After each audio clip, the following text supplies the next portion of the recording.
Good morning, everybody. Hope everybody's doing well. Coach Jody's our new moderator for Mark. Jody, you're following a legend, so you got I know I got some big shoes to fill here today. you really do. You got a plate full, man. I'll say a few things, Jody, and then let open it up for questions.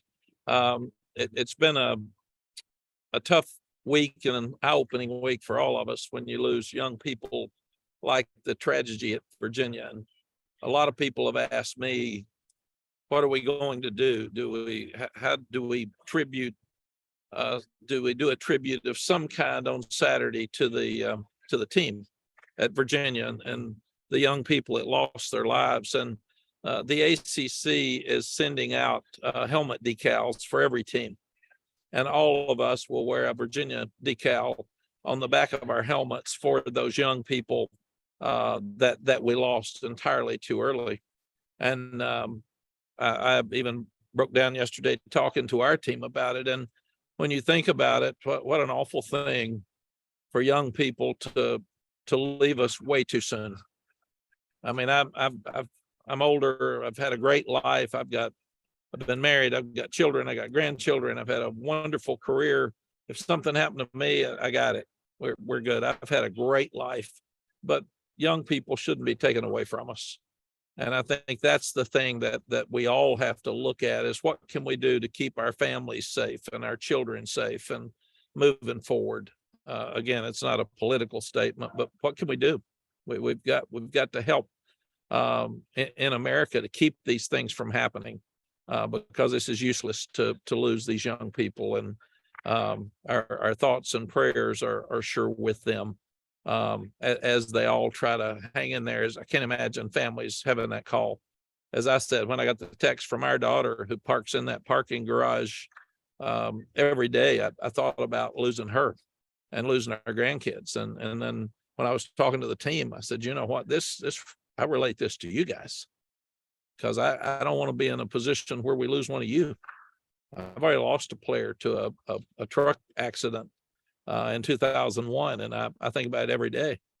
Still have a lot of communication with the dad. So good for the ACC that we will all be able to show our pain and our sorrow and our thoughts and our prayers on the field with a helmet decal. Secondly, this is military appreciation game. We have a cancer appreciation game, a cancer awareness game every year. And appreciation for those who are fighting it. And this is a military appreciation game. And we've got 3 veterans on our staff. Charlton Warren was a Special Forces hero, basically for 10 years with the Air Force. Dean Maggie is one of our strength coaches that served. And Drake Fontenot is one of our nutritionists. So they will all be honored by our team this week for their service. And then we've given the team an opportunity to pick anyone that is in the service, been in the service, or lost their lives in the service for that family to dedicate the game to them. So it's really, really important that we thank all of our veterans and really our current military. I spent 10 days in Iraq on the front lines and saw it firsthand with we're over here getting ready for a football game, and they're having missiles coming into their barracks, and they're being shot at and in combat and in war every day. So we really we should thank them every day, but this is an opportunity to publicly say thank you to all of our service people. The Georgia Tech game is just about sold out. There's some tickets coming back from what I've heard from Georgia Tech. So you that don't have a ticket, continue to call and work to get there. Let's get everybody in that stadium as early as we can. 5:30 is kind of a unique time for a ball game. But you students, come on, man. Let's get in there early and let's have that stadium rocking on Saturday and let's give an appreciation to the way that this team is played this year. And I know people are already buying tickets to the championship game, so we encourage you to do that. We don't want it full of just orange because we know those Clemson folks are going to come. So get out and get your tickets to the Georgia Tech game. Let's finish that. NC State's already sold out the way I've been told. And then we need to make sure that there's a great group of our fans when we get to Charlotte. This week, practice has been good, much better than the week that we had at Virginia, where I was concerned. The guys have had 2 really good practice sessions. Georgia Tech's got their attention. You start looking at Georgia Tech and their win against Duke at home is very impressive because we know how good Duke is. But the game that grabs your attention is the win at Pittsburgh. They go to Pittsburgh and beat Pittsburgh on the road. That's a very, very impressive win. So the other things that you like so much about Georgia Tech is they're plus 11 with turnover margin. They're 5th in the NCAA. They've gained 22 turnovers. I think we've gained like 7. So it's not even close. They've been the best in our league at what they do. And they've only lost 11 turnovers. So they're 23rd. They're 5th in the NCAA in gaining turnovers and 23rd in the NCAA with losing turnovers. So they've played hard. They've played well. They've had injuries at quarterback that have disrupted them some. They're one of the best defenses we'll play. You start looking at the 2 linebackers are as good as any that will play. They're fun to watch. They're both seniors, but yet Charlie Thomas and Ace Ely, they're big, they're fast, they're aggressive. Their defense plays aggressive. Keon White, those are all seniors, but he's one of the best pass rushers in the league, number 6. So they're very impressive, and our fans will enjoy watching them because they're fighting for a bowl game, and these are all seniors, so they're going to fight to try to get another game. And then you look at their tailbacks are all really good. They've got home run speed, and they'll try to line up and be physical and run the ball against us because we haven't consistently stopped it. But one of the best players in the country, again, is Nate McCullum, number 8. He's like Josh Downs. He is really hard to cover, and nobody's covered him all year. So they've got a lot of really good players. Jeff Collins did an outstanding job recruiting in his 3 years because he came in so late. He had just a couple of days the first year, and then he had the next 2 years to recruit. And Brent Key's one of theirs. He's an offensive lineman that played there. He played really well there. And the guys have all rallied around him, and they're going to fight their guts out for these last 2 games for sure. Defensively, we've got to keep getting better. It's impressive that our defense is getting better, especially with as many guys as we lost. So next man up, and that's what we've said. And the defensive coaches haven't griped at all about what we've lost, haven't even talked about it. They've just said that's college football. A lot of people have people you lose. You worry about the young people you lose, but you got to keep moving forward. And offensively, we've just got to keep playing. We just have some times in the game we're playing so well, but then we have times in the game where we just don't finish things. And we've got to do that. And we've got to do that better here the last 3 games. So questions? Andrew, lead off.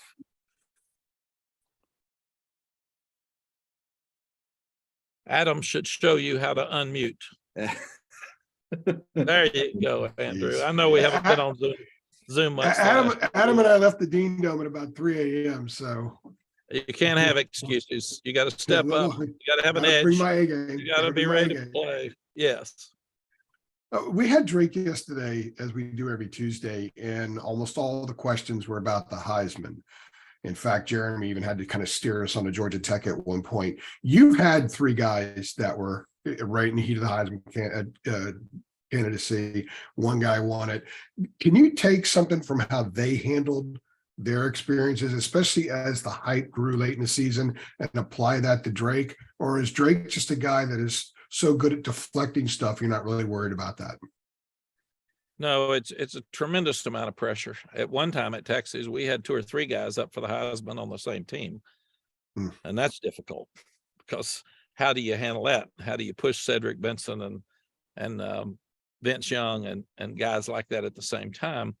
What I actually told the team this morning, the Heisman's a team award. So don't talk about it, win games. And if you win and we keep playing good, those awards, not only the Heisman, but Blount-McCoff Award and all the awards that are out there go to guys that are on winning teams and keep producing. So don't talk about it. It's just like the Coastal. It's just like the ACC championship game. You got to win to get there. And you got to keep getting better to get there to play Clemson. So don't talk about it, get better. And that's the same thing with all the awards. So Andrew, the biggest thing we did is just kept telling the guys, you got to keep playing and you got to keep playing well.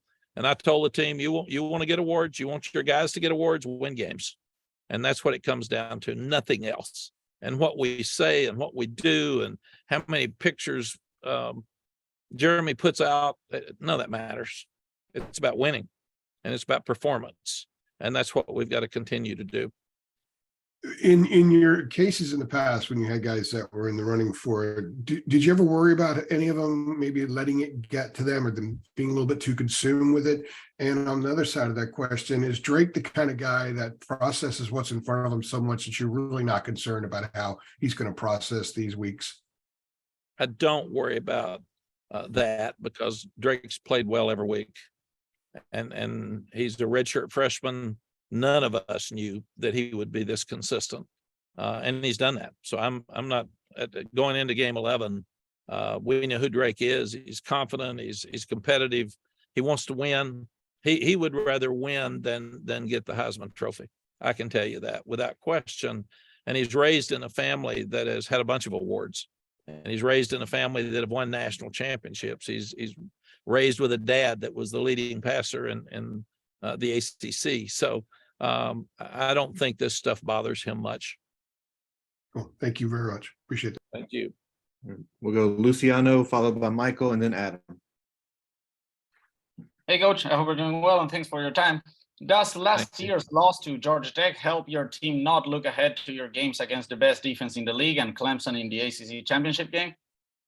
Well, I would think so, Luciano, because it helps me make sure I'm focused on Saturday. When you go back and look at they rushed for 263 yards and we rushed for 63, and they had 8 sacks and forced 3 turnovers and we gained none. Absolutely. And same players. They absolutely just lined up and whipped us and did it without question. So yes, it's been brought up and a lot of our same players are playing against a lot of their same players. So we fully understand that this game was more important to them last year than it was us, which is not good, and that we've got our hands full on Saturday. That's why everybody on this team is talking about Georgia Tech, not all the other stuff that could be around to be distractions. And I think the fact that we didn't play as well against Virginia has also helped us this week, because we said you stand around. It's not the best team. It's the best team on Saturday. And Georgia Tech's coming to be the best team on Saturday. So we'll have to play well. Michael? Mack, earlier this week, Hubert Davis was saying that he scheduled one of his team's practices so that they could watch your game at Virginia. Well, how would you describe your relationship with Hubert since you've been back? Well, I love Hubert. We were here together before, and I was so excited when he got the job, and I was around him at ESPN, and he's just he's a joy to be around. He's smart. He's competitive. He's a lot people. He's very, very nice, but he's a lot tougher and more competitive than people think he is. And Courtney texted me the other day, and our ladies moved their practice around so they could have a watch party right after their practice to watch our games as well. So this is a very, very close athletic department, and all of us pull for each other, and all of us help each other recruit. And it's one of the coolest things about being here. Thank you. Thank you. Adam, followed by Tommy. Matt, can you hear me? Yes, thank you, Adam. It's amazing what doing away with mute does. You learn from Andrew. So you learn from Andrew's mistakes. I got it. We've got to learn from mistakes and move forward. Well, that just tells us that you were close I'm by happy to Josh help. when he was giving his interview, which we don't want that. You're affecting his answers. He wasn't going to say anything with you standing there. So There you maybe go. we I can work on was that. sitting over here. These kids are so smart. I hate to follow them. That's what I told Javari. I'm going to start going first so I don't have to look like a fool. Well, I was going to ask along the same lines about Georgia Tech, and you know, we all heard you Monday when you said you threw up when you were looking at the game from last year. Like the odds makers. I don't know if I've ever asked you a question about the line, but the line is you guys are a 21-point favorite. I mean, do you cringe when you see that? Do you laugh when you see that? I mean, it seems almost amazing given what the type of games this team plays seems like week in and week out. Your team, I'm saying. Yeah. We wouldn't be a big favorite playing us. It's going to be a close game. We've decided that regardless of what we do. And last year's wasn't even close. And I think we were a big favorite last year. You were. So it absolutely doesn't matter at all. Fair enough, Mac. Thank you. Thank you, Adam. Tommy, and then Luciano again. Mike, I wanted to ask you a question about Georgia Tech, but first a question about the challenges as a coach, as a coaching staff today versus maybe when you started sort of being a parent, and for all these guys, for 120 plus guys in the climate we're living in, social media, violence, all that type of stuff. How has that changed over your career, accomplishing, keeping your guys safe and on the right path and all that stuff? Tommy, it's changed so much. It's a great question. And it's one of the reasons that I think people questioned whether I could come back and coach at 71 years old or not, because can you relate to the kids and can you talk to them on their level, and can you get them to listen to you? And those are all valid questions and all good questions. I don't think kids have changed that much. The game's changed so much with social media, early recruiting. You start looking at transfer portal, you start looking at NIL. All those things are new and different. And what I've found, Tommy, is they want you to care about them, and they want you to be honest with them. And I told the guys after practice this morning that the transfer portal opens up on December 5th. And there'll be some of you that are graduating and not playing a lot. You're going to want to still play, and we'll help you go somewhere else. And there's some of you that aren't playing. And if you're unhappy and you're not playing and you want to go somewhere else, let's finish this season. I don't even care if you go in the transfer portal and keep playing for the bowl game. That's fair, because we're all trying to figure out the guidelines now of the transfer portal. So we don't want the guys to wait too long. But it's their life. And what we've told them, Tommy, is there's really two different dynamics on this team. Is you got the group on the field that's playing, and we've got to play the guys that we feel like can win the game. That's what you have to. You got to win games. And whether you agree with us or not, we've got it. You don't have to agree with us, because you think you're better than we think you are at this time, or we would be playing you. So if you don't like that, don't be angry. Transfer, and we'll help you do that. And we told the other guys the same thing. If you're going to stay, you got to play good. Then off the field, we're going to take care of all of you. We're going to try to help every one of you. We're going to, like I said, I address issues every day with them. Every time a college football player gets in trouble or a pro player gets in trouble, I send it on Teamworks to them and say, make good decisions. Every time. We address mental health a whole lot. We address drugs and alcohol a whole lot. We address the Virginia situation, and you've got players on our team who were close to some of those guys that lost their life. So that's heavy. It's tough. So we addressed it and said it's really hard. And I sat there and told them, I don't want to lose you all.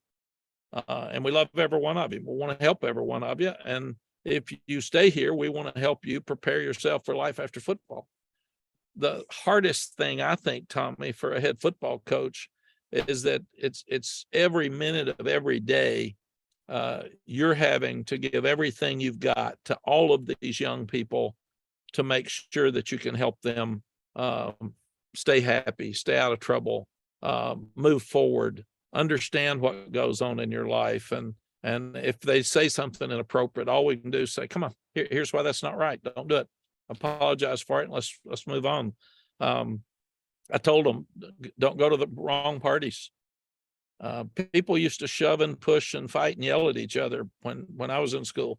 Now you get shot at the wrong party. So if you walk into a place and you don't feel comfortable, get out of there. Get out of there. So, but Tommy, it's constant, and we've got 120 players. There's 53 staff members. So you got issues every day. Somebody's mad every day. Somebody's gotten something hurt or wrong, or it's just, you worry about them driving. You worry about them being on scooters on campus. I mean, they're just, so you're just constantly talking to them like they're your family, because they are an extended family. Thanks, Mike. Thank you. We'll go Luciano, Art, and then Ross. Coach, the offensive line has shown great improvement from last year to this one as far as sacks allowed are concerned, but you have allowed 7 in the last 2 games. Has that been a point of emphasis this week, and why do you think that may have been? Well, it's a lot of different things that we've learned. Sometimes we hold the ball too long. Sometimes it might be a tight end. Tight ends are not as good or running backs are not as good a blocker as the offensive line because they don't pass protect all the time. Sometimes it may be a bad check. So there's a lot of different reasons, but we don't want to have 3 and 4. And it's really important this week, and it has been emphasized this week since we gave up 8 to this bunch last year. Thanks, Coach. Thank you. Art, you have next, then Ross. Hey, Mac, want to kind of end this on a lighter note, but I can't exactly remember the story you told about Ricky your first year at Texas, where you didn't think he was paying attention to the Heisman, and then you saw his email. Can you tell that story? Yes, and I don't think you're ending it. Are you throwing Ross out, Art? No, I'm ahead of him. Oh, okay. I got that. No, I didn't know. I talked to Ricky a lot at that time. He was wearing dreadlocks, and it was obviously a lot earlier in our career, and we didn't have kids here wearing dreadlocks. And Ricky said, I talked to some of your players, and they said that you wouldn't let me wear dreadlocks. You were a player's guy and you were great, but you wouldn't let me wear dreadlocks. And I just said, can you tell me why you wear it? Because I'm responsible for you getting a job when you get out. And I said, is it religion? Is it, give me something that'll help me here. And he said, no, I like Bob Marley music. So it's Bob Marley. And then I said, well, you may not win the Heisman because there's a lot of older people that vote, and some of them wouldn't like dreadlocks. And he said, if they can't see me as a player and can't see my heart, I don't care what they think about my hair. I'm not, it's not a hair contest. It's who's the best player in college football. So I didn't think he was interested. And he just said, you know, I'm not interested if that's what has to happen. So obviously we let him keep his hair. In fact, I wore a dreadlock wig for Thanksgiving. He was so good, and he was right. It was not about hair. It was about who he was as a person. But then when I did see his email, it was Ricky Williams, Heisman.com. So, or Heisman.com. So I did know that he had full intention of winning the Heisman. Thanks, Coach. Thank you. Okay, Ross, you're up next. Hey, Mac. Just wanted to, at 9-1, there's a lot more attention on your program. 13 in the college football playoff. Heisman candidate. Was wondering if there's any interesting or unusual attention being brought on, or conversations with boosters, or anything else that's been different given the season y'all are having right now. Ross, I think it's just what you said. It's just a lot more attention. The radio show was packed more than even close to what it's been for the previous 3 years. There's a lot more people wanting to come to practice. Excuse me. I get a lot more text messages about this is just fun, or you got to finish, man. You got to win the next one. It's funny. And I have a lot of friends here from the past, and they'll come up and we're getting ready to play Duke, and they'll say, Duke's important to me. And I say, well, then we'll try to win. I mean, come on, man. And then they come back and say, well, you know that we beat Duke now, Pitt. We got to beat Pitt. I said, yeah, we got to beat everybody. I got it. Then somebody says, you got to beat Clemson. I said, we played Georgia Tech. Come on, man. It's about Georgia Tech. So it is kind of funny that everybody gets excited and everybody's got opinions. And the other thing, Ross, that I get so much that's really funny is they'll say, have you mentioned to them that Georgia Tech is forcing a lot of turnovers? I said, yeah, I've mentioned it to them a couple of times. I mean, it's nearly like we don't look at the video or we don't have stats or something with some of these people. They want to win so badly that they're just trying to help us. Anybody else for Coach today? Tommy, you got a follow-up. Go ahead. Mike, sort of a fun question. It's a debate that may be raging some on some social media outlets. From a pure perspective from the program's benefit, college football playoff appearance or a Heisman Trophy, which is bigger? And I know the answer is why not both, but you've been around it. You've seen how it affects schools and all that. What would you say to that? Absolutely winning a national championship. That's what you're trying to do. We as a team and Vince Young lost the Heisman Trophy to Reggie Bush in 2005. And we probably had a better chance to win the national championship by losing the Heisman, because the Heisman Trophy winner gets so much attention and he gets distracted and he gets pulled all over the place. Vince called our team that night and said, game on, man, game on. And then had an unbelievable game. So to me, the Heisman Trophy is a team award, but it's about an individual getting all of that attention. You get in the playoff, that gives you a chance to win the national championship, and you're on a short run there to get that done. So absolutely, Tommy, it's winning the national championship at Texas was so powerful. Admissions was up, fundraising was up, attention was up, recruiting was up. We had so many people coming in to visit our from high school coaches that we couldn't even meet with all of them. We had to start scheduling times that we would meet with high school and college coaches that were coming in. Our camps were full immediately. We had to go like 10 days at camp to get enough kids done. So and then in 2010, when we got Colt McCoy hurt and lost to Alabama, if you're second, you're second. I mean, it was not good at all. It was a team that was 25-2 and disappointed that we didn't finish right. So it is absolutely about winning first your conference championship and then about winning your national championship. What I've sold to these guys is that to do those things, you have to keep getting better. And that's why you can't look ahead. You got to play to a standard. And we've said that all the time, but you have to practice and play to a standard to get to be able to beat people in the end. And if you don't do that, it's not going to end well for you. Talking about it does no good. Preparing for it does. All right. Coach, we don't appear to have any further questions, so thanks for your time this morning.